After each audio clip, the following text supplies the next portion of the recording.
Sa pagdinig ngayong araw, tinanong ni Chair si Ms. Rimando tungkol sa kanyang dating trabaho bago siya naging CEO ng St. Timothy. Ipinaalala ni Chair na dati raw ay nagtrabaho muna siya bilang HR. Agad siyang sinabihan. Magkano sweldo mo? Walang pag-aatubili, sagot ni Ms. Rimando. Yung sweldo ko po noon, nasa 30 to 40 po. Muling nagtanong si Chair para makasiguro. 1,000 a month. At malinaw na tumugon si Ms. Rimando ng yes po. Ngunit dito na inilabas ni Chair ang hawak niyang dokumento mula sa SEC. Ayon sa kanyang pagbasa, nakatala rito na may amount paid na umabot sa 887 million pesos. Kinwestiyon niya agad kung paano nagkaroon ng ganoong kalaking pera si Ms. Rimando at tinukoy na ito ay paid up capital. Direktang tinanong ng komite. Paano ka nakakuha ng ganong kalaking pera? Nagpaliwanag si Ms. Rimando na ang naturang record ay para sa year 2025. Anya, Meron po akong hiniram na halaga sa tito ko po nung nagsisimula pa lang po ako. ngunit pinutol siya ni Chair at muling iginiit. Ang tanong ko sa'yo, saan ka kumuha ng pera? Sagot ni Ms. Rimando, mayroon naman daw income ang St. Timothy. Hindi ito tinanggap ni Chair. Malinaw niyang idiniin. Hindi, pera mo to eh. I mean, iba pa yung pera ng subscription ni Faith Glynn, Jerry Panty. Ikaw ang pinakamalaki, 887 million. Kaya't muling piniga ang tanong, sino bang nagbigay sa iyo ng pera? Nahihiyang umamin si Ms. Rimando at sinabi na noong nagsisimula pa lamang siya nang hiram siya ng puhunan mula sa kanyang tito. Tinukoy niyang ang unang inutang ay nasa 7.7 million pesos lamang. Mabilis na inusih sa muli ng komite. Paano umabot ng 887 million? Doon ipinaliwanag ni Ms. Rimando na nang magsimulang kumita ang St. Timothy, hindi na siya kumukuha ng sariling kita. At sa halip, lahat ng kinikita ng kumpanya ay muling ipinapasok niya sa corporation. Buo ang kanyang sagot. Opo, Mr. Chair. Ngunit hindi pa natatapos ang pagtatanong. Sunod namang pinursige ni Chair kung magkano ang binabayaran niyang tax sa gobyerno. Sagot ni Ms. Rimando. Mr. Chair, pwede ko po bang mag-refer dun sa financial Sige, statement? Dito, tumigil muna si Chair at nagsabing babalikan ang isyong iyon bago ibinigay ang pagkakataon sa ibang senador na magtanong. Pagkatapos ng tanong ni Chair kay Ms. Rimando, sumunod namang nagtanong si Senator Raffy Tulfo. Sa kanyang paglalahad, binalikan niya ang nabanggit kanina ni Senator Soto tungkol sa isang dealer ng luxury vehicles. Inamin daw ng grupo ng Diskaya na dito sila kumukuha ng kanilang mga mamahaling sasakyan. Ngunit ayon kay Senator Raffy Tulfo, ang kumpanyang ito ay hindi nagbayad ng tamang buwis sa pagpasok ng mga motorsiklong Ducati. Siya mismo ang nagsabing siya ang nag-expose ng isyong iyon. Dito nagtanong si Senator Raffy Tulfo diretso sa mga kinatawan ng Diskaya. Are you willing to provide all those documents from the Bureau of Customs na to make sure na nagbayad kayo talaga nung tamang buwis doon sa mga luxury vehicles ninyo na pinalaway nyo sa taong bayan na 28 you said? Tumugon ang grupo na, yes po, hindi dito natapos ang puntong kanyang binuksan. Idinagdag pa ni Senator Raffy Tulfo na marahil kailangan na ring ipatawag ang Bureau of Customs sapagkat posible raw na mayroong korupsyon hindi lamang sa mga proyekto kundi pati na sa pagbabayad ng buwis. Sabi niya, Malay mo, meron nga korupsyon doon sa mga project nila. Pati ba naman sa pagbayad ng buwis, lulukoyin pa tayo. kasunod nito, lumipat ang senador sa usapin ng BIR. Binanggit niya ang isang video na lumabas noong nakaraang taon kung saan ini-interview ang mga Diskaya tungkol sa kanilang marangyang pamumuhay at mga ari-arian. Dahil dito, tanong ni Senator Raffy Tulfo. Nag-issue kayo ng LOA against them after na makita yung video, letter of authority? Sumagot ang kinatawan mula sa BIR at naglinaw na ang letter of authority ay inilabas para sa corporation. Yes, Your Honor. Dagdag pa nila at kinumpirma na nagkaroon nga ng LOA. Nang tanungin kung ano ang resulta ng investigasyon, sumagot ang ahensya na ito ay kasalukuyan pang isinasagawa. Hindi natuwa si Senator Raffy Tulfo. Agad niyang tinanong kung bakit tumagal ng higit 1 taon ang naturang investigasyon. Ipinaliwanag ng BIR na ang LOA ay na-issue pa nung late 2024 or early 2025. Ngunit mariing iginiit ng senador na hindi katanggap-tanggap ang mabagal na proseso. Anya, Marami akong kaibigan ng mga businessmen, mga Chinese karamihan na nagsusumbong sa akin. Pinapadala nyo ng LOA randomly kahit na alam nyo na walang kasalanan. minsan pa nga, sa loob ng 1 buwan, tapos na ang investigasyon at nakakapagbayad na agad ng kulang na buwis. Ngunit sa kaso ng Diskaya, higit 1 taon na ang lumipas at wala pa ring malinaw na resulta. Binunyag pa ni Senator Raffy Tulfo na may mga negosyanteng Chinese na lumapit at nagreklamo sa kanya na sila ay hinaharas ng ahensya. Ayon sa kanilang kwento, Inisyon nyo ng LOA. In matters of 2 weeks, maximum 1 month, lumalabas ng resulta ng LOA. giit ng senador, Ito sa Diskaya, inaabot kayo na matagal. Bakit tumatagal? Dahil nagtatawaran pa? sumubok magpaliwanag ang kinatawan mula sa BIR at sinabing, Most of this time that we're consume, Your Honor, is gathering of some documents from third-party sources verifying the initial information. ngunit hindi ito tinanggap ni Senator Raffy Tulfo. Anya, They are the ones who should provide you all the documents necessary for you to prove your point. dito, muling inulit ng ahensya ang kanilang paliwanag ngunit agad silang pinutol ng senador. Mariin niyang sinabi na ang ganitong katagalan ay hindi na dapat palampasin. Hiniling niya na sa susunod, lahat ng contractors at maging mga opisyal ng DPWH na iniisyuhan ng LOA ay agad dapat mailabas ang resulta. Huwag na raw itong patagalin at huwag nang hintayin pang magkaroon ng under the table na usapan. Matapos ang matinding pagtuligsa ni Senator Raffy Tulfo sa mabagal na aksyon ng BIR, lumipat naman siya sa panibagong issue na kinasasangkutan ng isang opisyal mula sa DPWH. Pinangalanan niya ang isang district engineer ng ahensya, isang lalaking tinawag niyang Bryce. Anya, The name is Bryce. Etong taon to, meron siyang Ferrari, meron siyang Lamborghini at nakapangalan pa sa wife niya. hindi lamang iyon ang ibinunyag ng senador. Ayon kay Senator Raffy Tulfo, halos gabi-gabi raw itong si Bryce ay makikita sa mga kasino, partikular sa Soler at Okada, at hindi lamang basta naglalaro kundi pumapasok pa sa VIP room. Ani pa niya, may mga video na maaaring mahingi mula sa mga kasino upang patunayan ang kanyang pahayag. Direktang tanong niya sa mga kinatawan ng DPWH. For So the hindi niyo information monitor of to? Agad na kinurek ng isang opisyal ang pangalan ng naturang engineer. Ang tunay daw nitong pangalan his real name is Bryce Erickson Hernandez. at siya ay Assistant District Engineer ng DPWH sa Bulacan. Nang tanungin kung naroon ba ang naturang opisyal sa pagdinig, sinagot ng mga kinatawan na wala ito. Muling bumalik ang pananalita sa chair at muling pinuri si Senator Raffy Tulfo sa kanyang pagsisiwalat. Sa puntong iyon, naging malinaw na lumalawak na ang investigasyon, hindi lamang sa mga kontratista, kundi pati na rin sa ilang matataas na opisyal ng gobyerno na pinaghihinalaang nakikinabang sa iligal na yaman. Matapos mailahad ang pangalan ni Bryce Erickson Hernandez, pumasok naman sa usapan si Senator Bong na kumakatawan kay Senator Robin bilang Vice Chair ng Blue Ribbon Committee. Sa kanyang pagbubukas ng pahayag, ipinahayag niya ang buong suporta sa komite at sa kanilang misyon na makamit ang hustisya at pananagutan. Sabi niya, We must make those involved in failed and ghost control projects accountable. Panagutin natin ang lahat ng responsable dito, imbis na flood control. Ang meron tayo ay floods na out of control. matindi ang tono ng kanyang pananalita.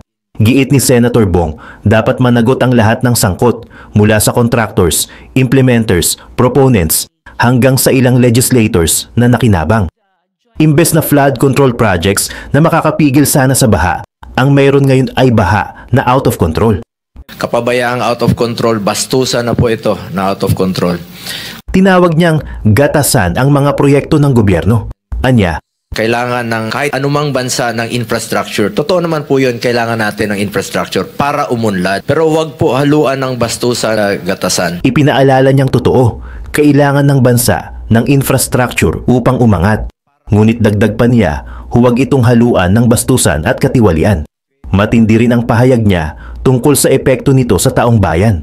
Sinabi niyang, Isang malaking insulto sa sambayan ng Pilipino na habang nabubunyag ang bilyon-bilyong pisong anomalya sa flood control, lubog sa baha ang maraming bahagi ng bansa. ang mga kalsada ay nagiging pugad ng mga lamok at mikrobyo na nagdudulot ng sakit.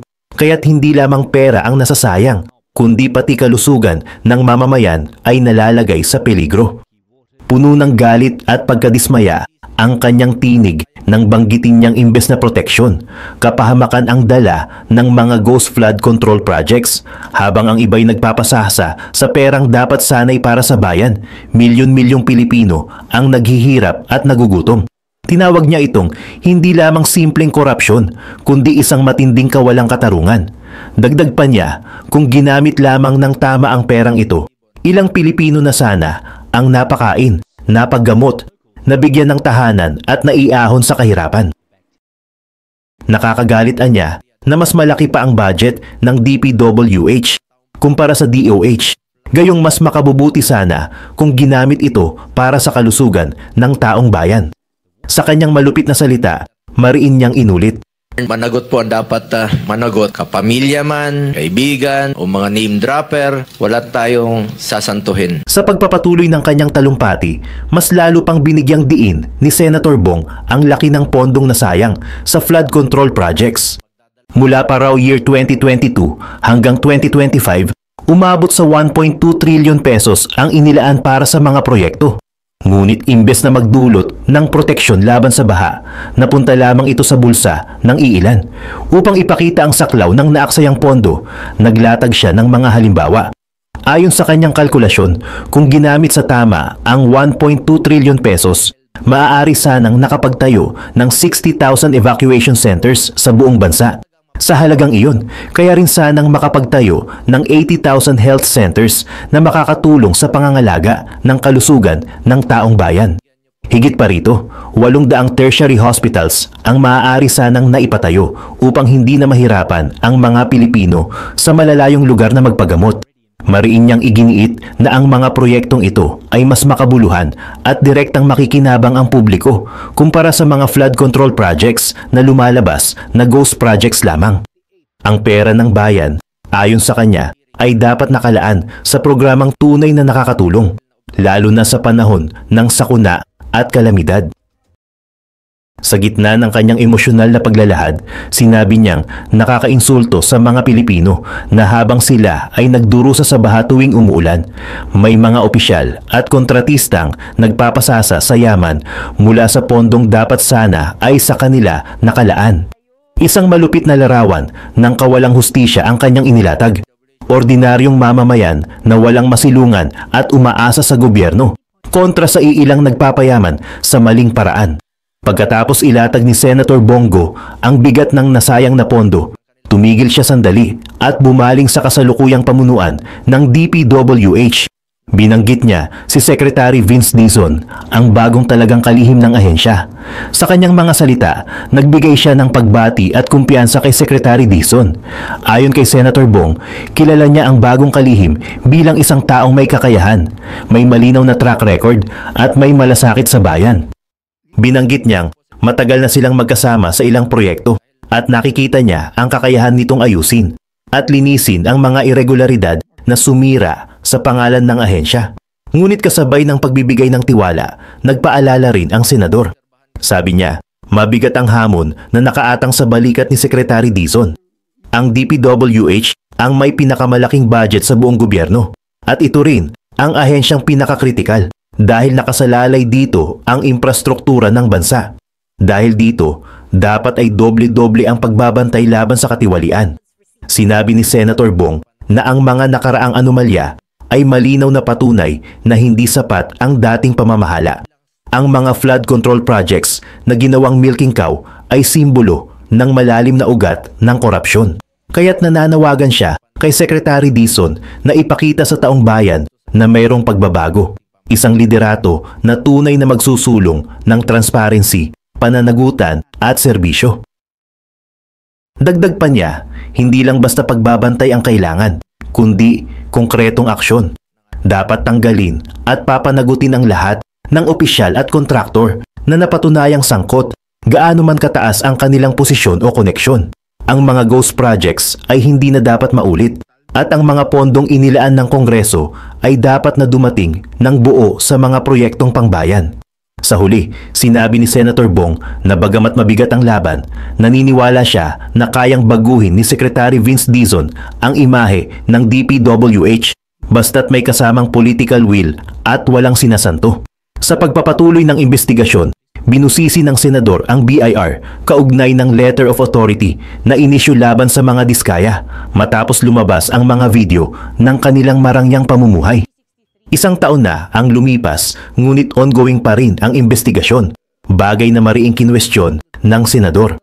Ayon sa kanya, kung sa maliliit na negosyante at Chinese establishments, mabilis matapos ang proseso sa loob lamang ng 2 weeks, bakit kapag malalaking kontraktor, tumatagal ng sobra? Dito lumutang ang hinala ng under-the-table na usapan. Bukod dito, ibinulgar ng senador ang tungkol kay Bryce Erickson Hernandez, Assistant District Engineer ng DPWH sa Bulacan, na umano'y may Ferrari at Lamborghini na nakapangalan sa kanyang asawa at madalas pang makita sa mga kasino gaya ng Soler at Okada. Tanong ng senador, bakit hindi minomonitor ang ganitong opisyal na malinaw na lumalagpas sa kanyang kinikita? Sa puntong ito, iginiit ng mga senador na tila may double standard sa pagpapatupad ng mga batas. Mabilis kapag maliit na negosyo, ngunit mabagal kapag malalaking pangalan at konektado. Matapos ang maiinit na tanong tungkol sa Bureau of Internal Revenue at ang pagkakabanggit kay Bryce Erickson Hernandez ng Department of Public Works and Highways, kinuha naman ng isa pang senador ang pagkakataon upang magbigay ng mas malawak na pananaw. Ito ay si Senator Bongo na nagsimula sa pagbibigay ng kanyang suporta sa Blue Ribbon Committee.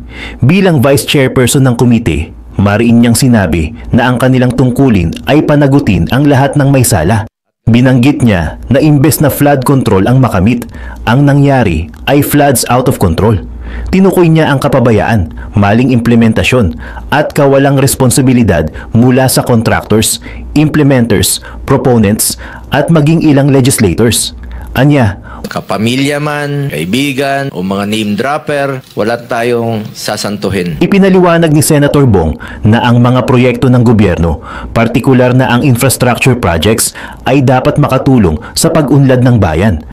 Ngunit sa halip, naging gatasan lamang ito ng iilan. Mariin niyang sinabi na habang ang dapat ay solusyon sa pagbaha, naging sanhi pa ng mas matinding pinsala ang ghost projects. Idinagdag pa niya na ang mga kalsada at flood control projects na palpak ay nagdudulot ng sakit at dagdag gastos sa gobyerno. Anya, ito ay hindi lamang simpleng corruption, kundi isang matinding injustice laban sa taong bayan. Muli niyang binigyang diin na kung ginamit lamang ng tama ang halos 1.2 trillion pesos na budget para sa flood control mula year 2022 hanggang year 2025, sana ay nakapagtayo na ng 60,000 evacuation centers. Sana rin ay mayroon ng 1,493 municipalities at 200 cities na may sariling evacuation center. Bukod pa rito, maaari rin sanang maitayo ang 80,000 health centers at 800 tertiary hospitals na makatutulong sa mga Pilipino. Binalikan din ni Senator Bong ang mga nakaraang pagdinig. Anya, noon pang August, year 2023 ay hiningi na niya ang master plan ng DPWH. Napansin niya kasi na maraming flood control projects ang itinayo sa mga lugar na walang katao-tao. Sa puntong ito, binigyang pansin niya ang bagong pagtatalaga kay Secretary Vince Dizon bilang pinuno ng DPWH. Umaasa siya na magdudulot ito ng pagbabago at mas mahigpit na laban kontra korupsyon. Sa pagpapatuloy ng kanyang pahayag, binigyang diin ni Senator Bong na simula pa noon, malinaw ang kanyang paninindigan laban sa katiwalian. Anya, pagod na ang mga Pilipino sa paulit-ulit na iskandalo, sa politika at sa siraan. Ngunit kailangan pa ding ilabas ang katotohanan upang matigil ang ganitong klaseng kalakaran sa gobyerno. Dito niya muling tinawag ang publiko na makiisa sa kanilang panawagan para sa pananagutan at transparency. Sa huling bahagi ng kanyang oras, hinarap mismo ni Senator Bong si Sara Diskaya. Direktang tinanong niya kung ilan ang flood control projects na hawak ng kanilang kumpanya mula year 2022 hanggang year 2023. Ang sagot ni Sara Diskaya, 138 projects. Metro Manila. All over. hindi lang sa Metro Manila, kundi sa iba't ibang panig ng bansa. Agad na ipinakita ng senador ang isang video clip ng matinding pagbaha. Sa footage, makikitang nalulubog ang mga sasakyan ng karaniwang mamamayan, habang ang ilan namang kontratista ay nakapundar ng tig 26 hanggang 40 luxury cars. Ang kontras na ito, ayon sa senador, ay isang insulto sa taong bayan. Sinundan pa ito ng pahayag laban sa mga nagkakalat ng maling impormasyon sa social media. Anya, Distortions of facts being spread on social media. Masters of fake news. Some people are capitalizing on this scam to target their political enemies. ngunit binigyang diin niya na ang tunay na layunin ay matukoy at mapanagot ang totoong may sala. Dito rin niya tinanong si Sara Diskaya tungkol sa joint venture ng kanilang kumpanya at ng CLTG 2017. Inamin ni Sara na nagkaroon nga ng joint venture, ngunit hindi niya agad matandaan ang detalye. Nang tanungin kung natapos ang proyekto, sagot niya ay oo at nagagamit na ito ng tao. Mariing sinabi ng senador na kung mapatunayan na may deficiencies o pagkakamali ang proyekto, siya mismo ang magrerekomenda na kasuhan ang mga Diskaya kahit pa kamag-anak ang sangkot. Anya, Hindi lahat ng infrastructure projects may anomalya. Kailangan ng kahit ng anong bansa ang infrastructure para umunlad. Basta gawin lang po ito sa tama ang proyekto, ang masama ay kung ito'y palpak o ghost project na ginagawang gatasan. Sa pagtatapos ng kanyang pahayag, nilinaw ni Senator Bong ang kanyang personal na paninindigan. Anya, wala siyang kinalaman sa negosyo ng kanyang pamilya. 24 anyos pa lamang siya nang magsimula siyang magtrabaho para kay former Mayor Rodrigo Duterte. At simula noon, paulit-ulit niyang sinabi na kung may gumamit ng kanyang pangalan para sa kontrata sa gobyerno, dapat itong ituring na hindi totoo. Dagdag pa niya, ang pangalan lamang niya ang kanyang puhunan at hindi niya ito sisirain para sa pansariling interes. Kung may kamalian man ang kanyang mga kamag-anak, siya mismo ang magsusulong na managot sila. Sa kabuuan, malinaw na ang issue ay hindi lamang tungkol sa flood control projects, kundi sa mas malalim na kultura ng katiwalian. Mula sa contractors hanggang sa ilang opisyal ng DPWH at maging sa mga ahensya tulad ng BIR at Bureau of Customs, nakitaan ng butas ang sistema. Ngunit sa gitna ng lahat, mariing pinaninindigan ng Blue Ribbon Committee na walang sasantuhin. Ang laban kontra korupsyon ay laban para sa kinabukasan ng bayan. At ayon sa mga senador, kung hindi ito mapipigilan, mananatiling lumulubog ang bansa, hindi lamang sa baha, kundi sa kawalan ng hustisya.